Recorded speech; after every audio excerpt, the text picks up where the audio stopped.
ابن ولید کے بیٹے ہیں، ہم بھی ٹیپو کے روحانی اولاد ہیں، ہم بھی عبید اللہ ابن جراح کے روحانی بیٹے ہیں، ہم بھی مدینہ طیبہ کے منبر پر بیٹھ کر پوری ترتیب دینے والے حضرت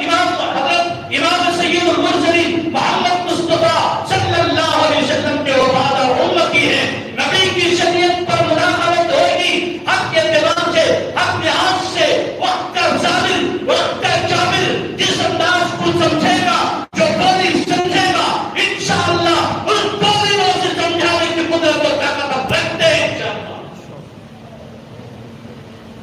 یہ باندھ کر رکھ لے، بھول جائے کہ نبی کی شریعت میں مداخلت ہوگی، قرآن میں مداخلت ہوگی، نبی پاک صلی اللہ علیہ وسلم کے احکامات میں مداخلت ہوگی، نبی کے دیوانے، نبی کے احکامات پر مر مٹنے والے